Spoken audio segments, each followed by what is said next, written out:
İsmim Mecit. 1971 Vanlıyım. Van doğumluyum. Ayakkabı işine yaklaşık 1987'den beri girdim. 33 yıldır. Ayakkabı işine çıraklıktan başladık. Ayakkabı boyacılığından. Sonra çırak olduk.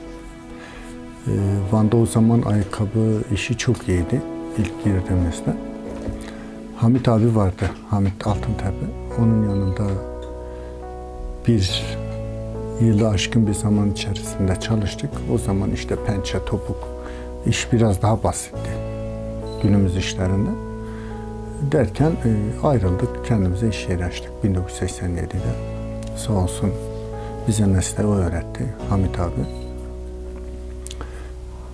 Van'da bu sektörün duyanı da o aslında.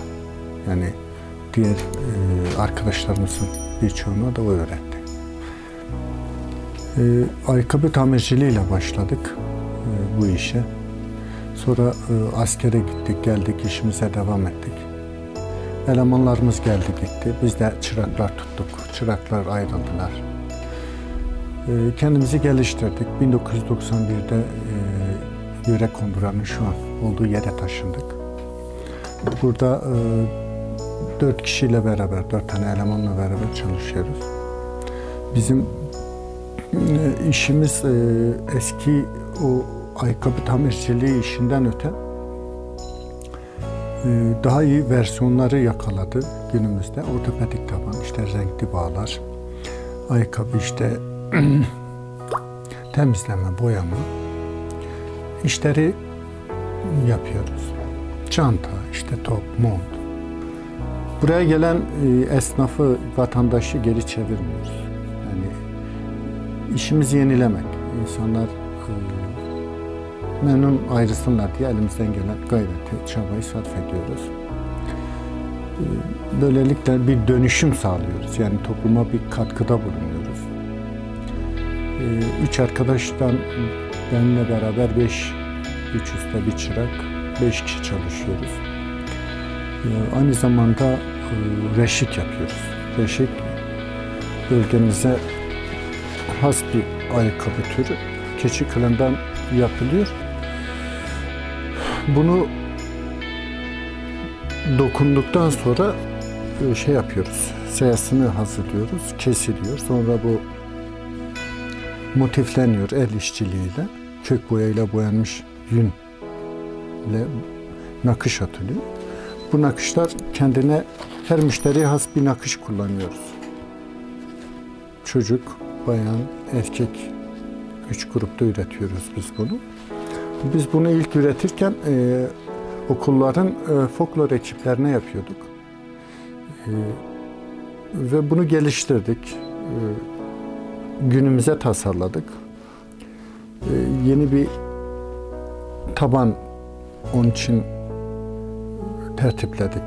Düzenli bir şey oldu. Erkek modeli için de öyle. Derken Avrupa'da talep oldu. Yerli işte piyasada talepler olunca sanatçılara, işte kostümcülere,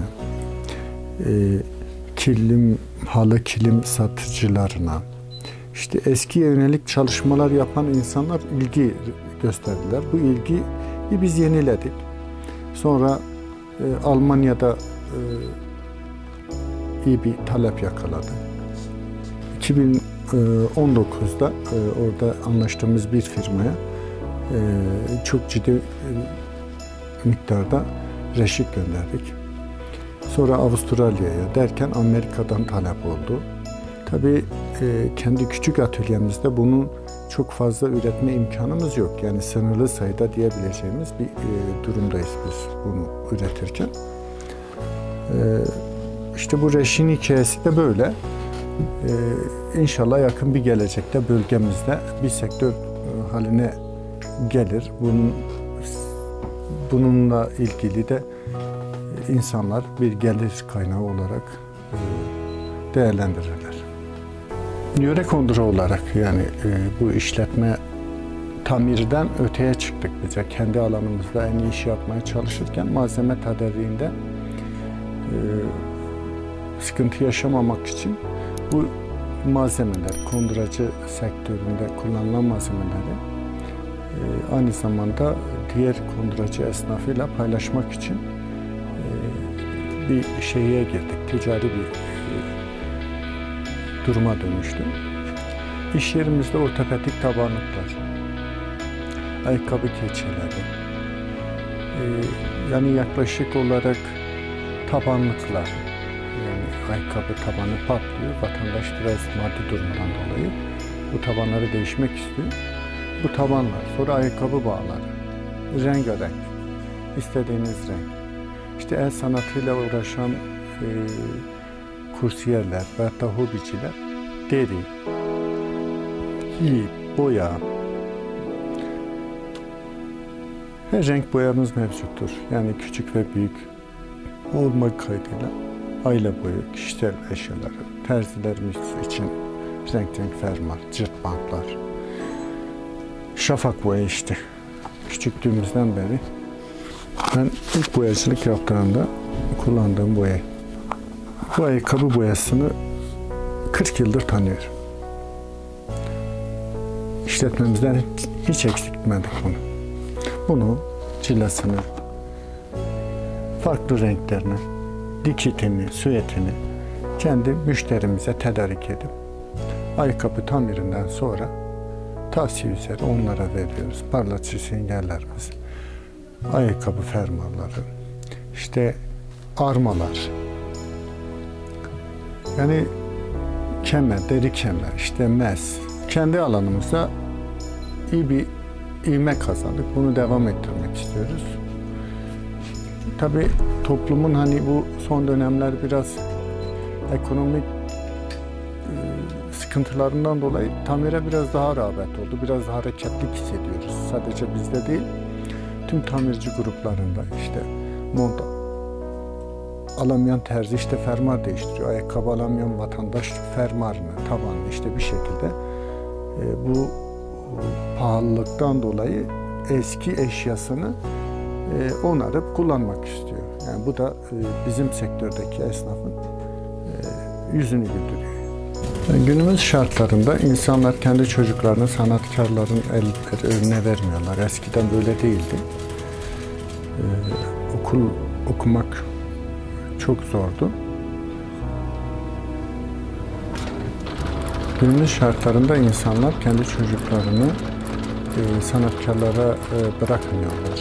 Bunun neden kaynaklandığını birçok araştırmacı da araştırıyor ama biz de hayret içerisinde bekliyoruz. Eskiden büyüklerimiz bizi hani götürdüklerinde para falan da talep etmezlerdi. Meslek öğrensin diye çırak olarak bırakıp giderlerdi. Şimdi öyle değil. Yani insanlar bizim işte konduracı sektörü için söylüyorum. Talep etmiyorlar. Yani hoşlanmıyorlar, sevmiyorlar. Aslında güzel bir meslek bizim mesleğimiz. Bereketli, helal kazanç olan bir meslek. Yani gençlere tavsiye ederim. Böyle bir işi bir sene içerisinde öğrenip kendilerine küçük bir işletme kurabilirler. Hayat boyu da mutlu yaşarlar. Çünkü kendi organize ediyorsun, kendin yapıyorsun. Kendi kapasitene göre imalat yapabilirsin. İşte farklı tasarımlar uygulayıp insanlara yol gösterebilirsiniz. Mesela biz kendi iş yerimizde birçok işi yapamıyoruz. Yani iş yoğunluğundan dolayı. İstiyorum ki bunu toplumla paylaşalım. Gençler öğrensinler. İşte kimi kılıf yapsın, işte ne bileyim çok talep var. Kimi işte ortopedik tabanlık yapsın, kimi reşik yapsın, kimi ayakkabı yapsın, kimi saya diksin, kimi çanta işiyle uğraşsın. Ki gerçekten bölgemiz çok yoğun nüfusu sahip bir bölge. Bu işi ve buna benzer işleri kaldırabilecek bir potansiyele de sahiptir.